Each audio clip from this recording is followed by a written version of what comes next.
everyone, it's Tailz from Studio WyldFurr here.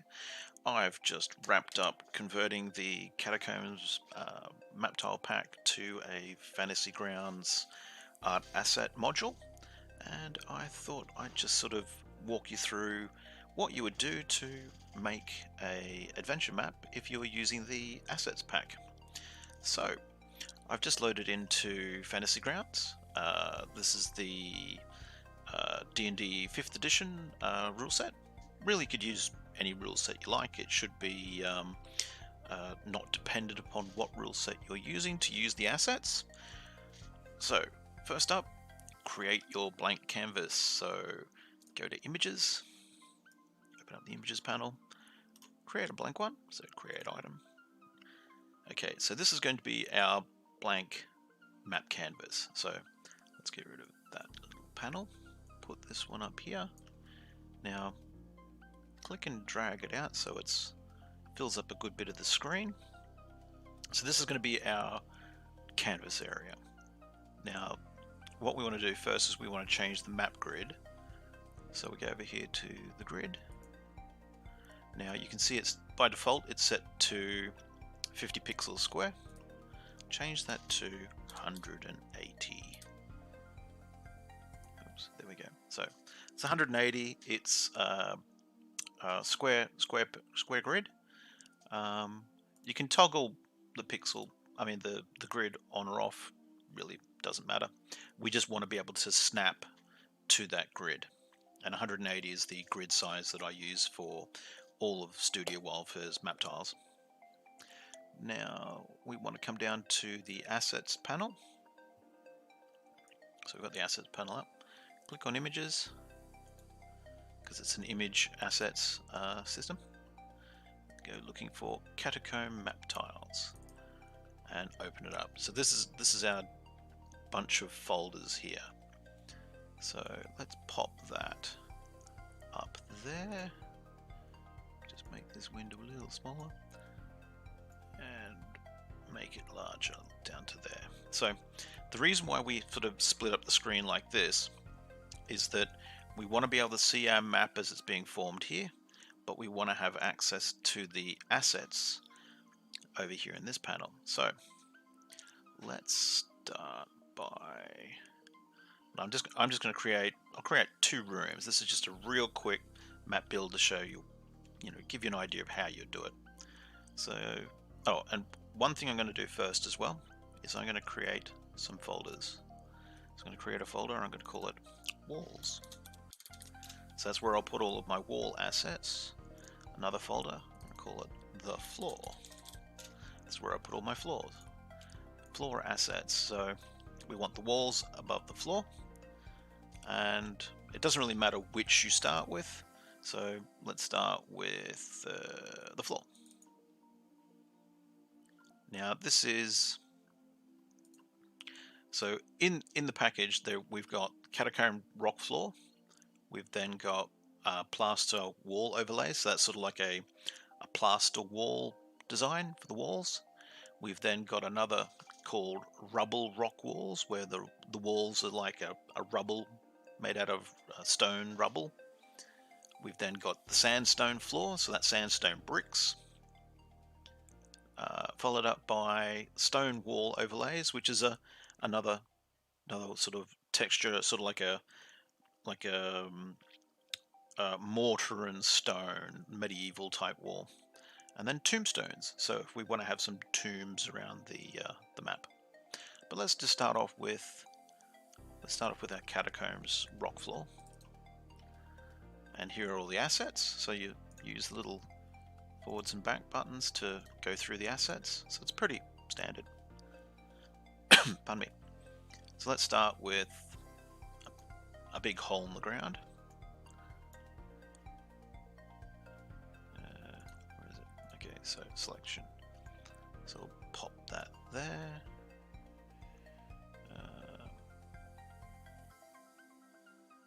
So we'll then put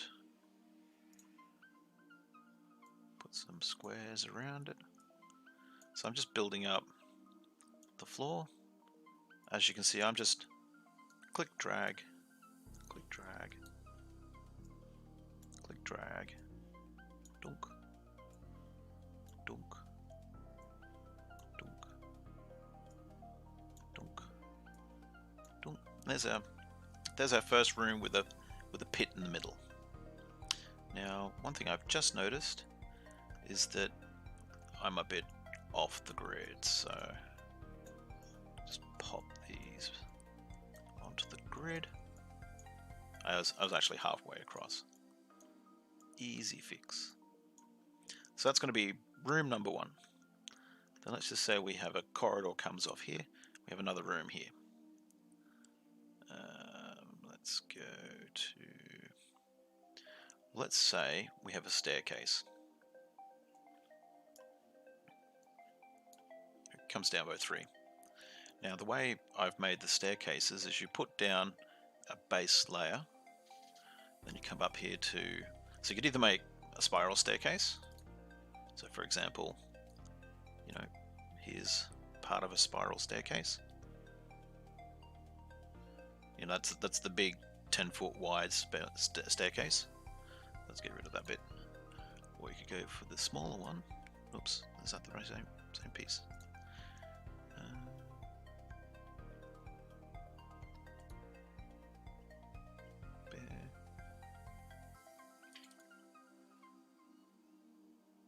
Oh, here we go. There's the smaller one there. So that's the smaller, only 5-foot wide staircase. So you'd have a central pillar and then walls around the outside. Actually, let's use that. So we'll make a room here, but we'll have another set of steps over here. That's where we use the basic steps. Here we go.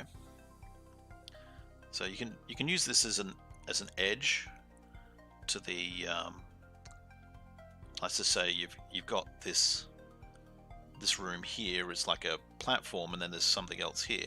You could use these tiles as the edge of that platform. For example, you could put these in. Oops. That could be the edge of that platform, but that's not what we're going to do. Instead, we're going to go looking for these ones.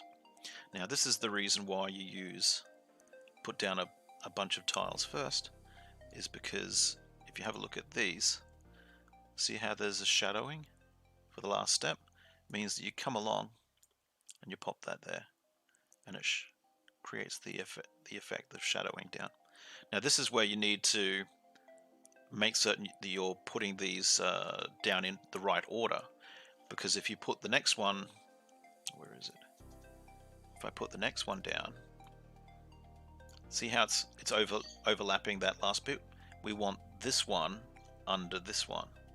So that's where you come along and just change it in the list. And there you go. And our shadow now looks correct. So we have a passageway that comes down, turns a corner here, comes out into a room here. Now, what I'm going to do is select all these, pop them in my floor folder. Whoops. Yeah, there's one little, I don't know whether it's a bug or a feature, but it doesn't like to have the folders move around when you pick up stuff to put them in it. Don't know why, it just happens. Thunk, there we go. So all of this is inside that folder, which just makes organization a little bit easier. So I'm going to go back down here, highlight that one, because whatever you drag in gets put on top of the current piece that you have highlighted. So let's go back to the floor. Well, actually, let's change texture. We'll use our sandstone floor. So maybe it comes down to like a different floor. So put, yep, there we go. Dunk, dunk, dunk, and dunk. Now this is where it becomes, positioning becomes important.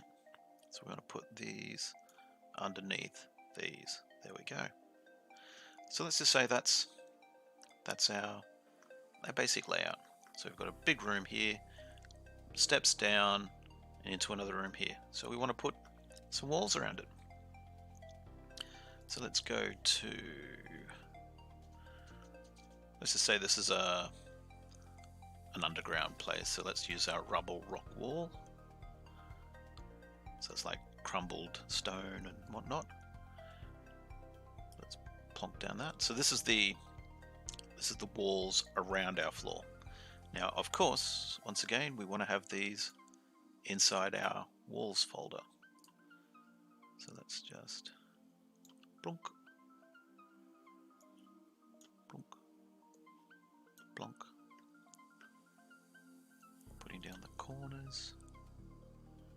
That one there. Gonna need a wall there.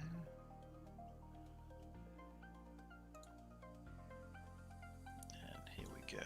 Just put a wall on this side and one over here.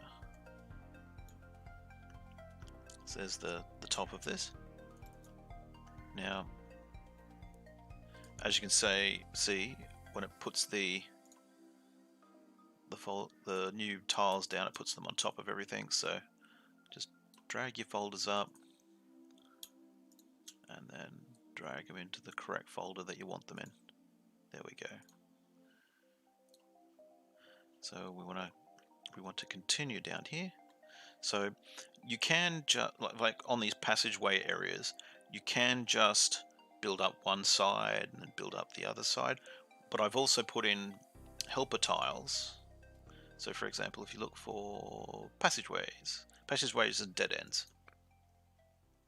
So here we go. So here's some pre-built passageways. So we just dunk, dunk. Yep, here's the turn. Dunk,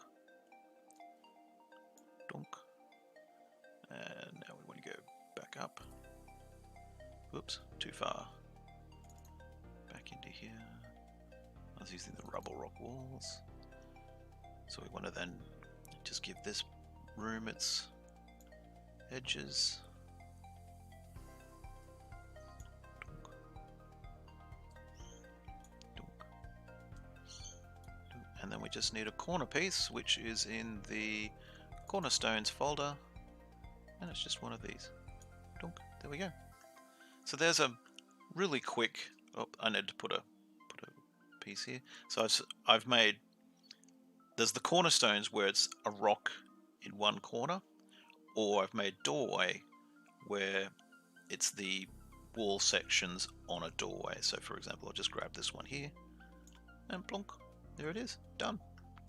So you can zoom out a little bit. You just change the background to be white just to blend in with the white masking I use on the edge of tiles, and it's done. So we come back to here. Let's go toggle. No, we want to. Oh, the grid is hidden over there. So that is a quick little map build to show you how you can build maps in Fantasy Grounds with the Catacombs Map Tiles set. I hope you have a lot of fun building adventure maps with the set, and if you've got any questions, just pop me a message on Discord. You can also grab me on Patreon. I also have a link to the Fantasy Grounds forum, where the main discussion for most of my map tiles is. Thank you very much for watching, and I hope you have a lot of fun. Thank you.